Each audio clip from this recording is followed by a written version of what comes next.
Jean-Michel Thiapo, bonjour. Bonjour, Prudence. Alors, vous êtes pharmacien, mais aussi le cofondateur de la page Facebook PharmaConsult, où vous donnez des conseils en santé. Et aujourd'hui, on va s'intéresser aux interactions médicamenteuses. Qu'est-ce que c'est? Les interactions médicamenteuses. Donc, pour deux médicaments pris simultanément, quand l'effet de l'un des médicaments interagit avec l'effet de l'autre médicament, on parle d'interaction médicamenteuse.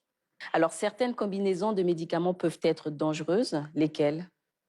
Et oui, certaines combinaisons de médicaments peuvent être dangereuses. Pour faire simple, on va prendre la combinaison d'un médicament hypertenseur et d'un médicament symptomatique pour soigner le rhume. Donc, ces deux combinaisons sont dangereuses pour le patient. Pour un patient qui a son traitement d'hypertension artérielle chronique, qui prend régulièrement ces médicaments, quand il a un petit rhume, il y a des médicaments spécifiques pour ce genre de patient. Donc, à la prescription, il ne signale pas cela à son médecin prescripteur, il risque de faire une interaction médicamenteuse avec le médicament qu'on a l'habitude de prescrire à tout le monde. Donc, il y a des combinaisons vraiment dangereuses. Et comment savoir lorsqu'on peut prendre deux médicaments simultanément? Il n'y a pas deux solutions. La seule solution, c'est de prendre conseil auprès de son pharmacien. Chaque fois que vous avez une ordonnance et que vous vous faites délivrer des médicaments, prenez toujours conseil auprès de votre pharmacien avant de consommer ces médicaments. C'est très important pour éviter tout type d'interaction médicamenteuse. Justement, quels sont les risques d'une mauvaise interaction médicamenteuse? Les risques d'une mauvaise interaction médicamenteuse sont variables. Ça peut partir d'un simple malaise à un état critique où le pronostic vital du patient est engagé. On peut avoir une interaction médicamenteuse qui va nous provoquer des céphalées, un mal de tête. On peut avoir aussi des interactions médicamenteuses qui vont simplement annuler l'efficacité du traitement sans qu'on ne le sache. Donc, on n'aura pas de signes visibles maintenant. Après le traitement, on saura qu'on n'a pas évolué, la maladie n'a pas évolué dans le bon sens. Donc, tout de suite, on saura que la posologie et l'observance n'a pas été observée ou, si elle était observée, elle a été mal faite. Donc, les risques sont vraiment variés.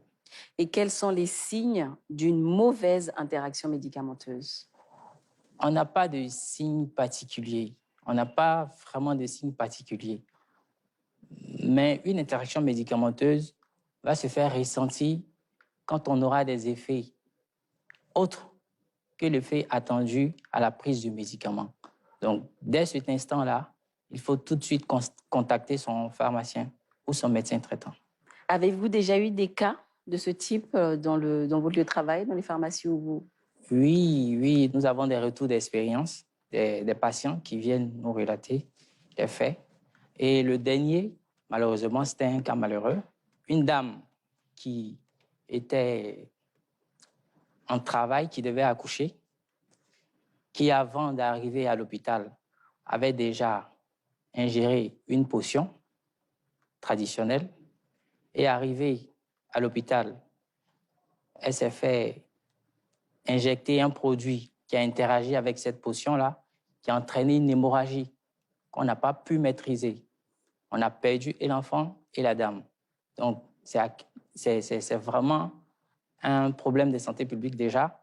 Et c'est tellement sérieux, tellement important de préciser toujours le médicament qu'on utilise quand on a une nouvelle prescription pour éviter ce genre de drame. Du coup, je comprends mieux maintenant, lorsqu'on va aux urgences, on nous demande quel médicament vous avez pris en dernier, à quelle heure. C'est bien pour ça? C'est bien pour ça. Pour éviter ce genre d'accident? C'est bien pour ça. Ce programme vous a été présenté par UPSA. Merci beaucoup, Jean-Michel Thiapo. Bonne continuation. Merci.